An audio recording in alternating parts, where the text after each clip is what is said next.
Hi friends, ఈ వీడియోలో మనం తెలుగు టైటన్స్ క్వాలిఫై అయ్యిందా, ఒకవేళ అవ్వకపోతే ఇంకెన్ని మ్యాచెస్ గెలవాలో ఈ వీడియోలో అయితే తెలుసుకుందాం. వీడియోలోకి వెళ్లే ముందు మన ఛానల్కి ఎవరైనా కొత్తగా వచ్చినట్లయితే ఇంకా లైక్ సబ్స్క్రైబ్ చేసుకోండి. ఇప్పుడు టాపిక్ లో వచ్చేస్తే కనుక నిన్న జరిగిన Telugu Titans versus Bengal warriors match లో ఎక్సలెంట్ గా అయితే ఆడి విజయం అయితే పొందారు. ఇప్పుడు మన తెలుగు టైటన్స్ క్వాలిఫై అవడానికి ఎక్కువ ఛాన్సెస్ ఉందా అంటే 100% అయితే ఉంది. ఎందుకంటే 5 లో 2 మ్యాచెస్ గెలిచినా కూడా మన టీం అయితే క్వాలిఫై అయితే అవుతుంది. ఇప్పుడు మన తెలుగు టైటన్ కి క్వాలిఫై అవ్వాలంటే పెద్ద మ్యాటర్ అయితే కాదు, ఎందుకంటే మన తెలుగు టైటన్ ప్లేయర్స్ ఫామ్ అయితే ఎక్సలెంట్ గా అయితే ఉంది. ఇప్పుడు మన తెలుగు టైటన్ టీమ్ కి క్వాలిఫై అవ్వడం కంటే సెకండ్ పొజిషన్ లో వెళ్ళడం చాలా ఇంపార్టెంట్. 5 లో 2 మ్యాచెస్ అని కాకుండా 5 కి 5 విన్ అవ్వాలనే మైండ్ సెట్ తో మన తెలుగు టైటన్ ముందుకు రావాల్సి ఉంటుంది. ఎందుకంటే మన తెలుగు టైటన్ సెకండ్ పొజిషన్ వెళ్ళడం వల్ల డైరెక్ట్ సెమీఫైనల్ అయితే ఆడుతుంది. ఇప్పుడు మన తెలుగు టైటన్ సెకండ్ పొజిషన్ లోకి వెళ్ళాలంటే పవన్ శరావత్ మ్యాట్ మీద రావాల్సి ఉంటుంది. ఎందుకంటే ఆశీష్ నర్వాల్ అయితే గత మ్యాచెస్ చూసుకున్నట్లయితే కనుక కొన్ని మ్యాచెస్ లో ఫామ్ అయితే డిప్ అయింది. దానివల్ల మ్యాచెస్ కూడా ఓడిపోవడం అయితే జరిగింది. మన తెలుగు టైటన్ సెకండ్ పొజిషన్ లోకి వెళ్ళకపోతే చాలా ఎఫెక్ట్ అయితే పడుతుంది. ఎందుకంటే UP Das and Jaipur pink Panthers match లో 2 సార్లు మ్యాచ్ జరిగితే 2 సార్లు కూడా ఓడిపోవడం అయితే జరిగింది. సో మనం తెలుగు టైటన్స్ సెకండ్ పొజిషన్ లోకి వెళ్ళడం ఎంత ఇంపార్టెంట్ ఇక్కడే తెలుస్తుంది.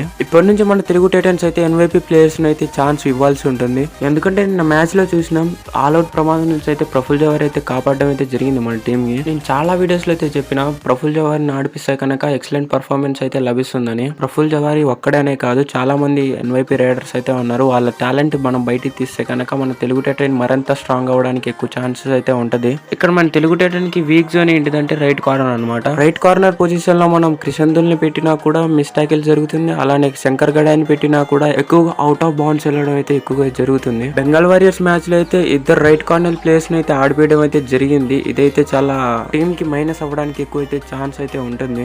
ప్లేయర్ కాని పొజిషన్ లో ప్లేయర్ ఉంటే కనుక ఇంకా ఎక్కువగా out of bounds and mistakes అయితే ఎక్కువగా జరుగుతూ ఉంటది. రైట్ కార్నర్ లో ఏదో ఒక ప్లేయర్ లాస్ట్ దాకా ఆడేటట్టు అయితే ఉండాలి. ఊకే సబ్స్టిట్యూట్ చేయడం వల్ల వాళ్ళలో కాన్ఫిడెంట్ అనేది బ్రేక్ అయితే అవుతుంది. ఇప్పటి నుంచి మన తెలుగు టైటన్స్ కి ప్రతి మ్యాచ్ ఇంపార్టెంటే అండ్ జాగ్రత్తగా ఆడితే కనుక కప్పు కొట్టే అవకాశం అయితే ఎక్కువగా అయితే ఉంటది. ఇంతే గైస్ ఈ video. Love you all. Bye bye.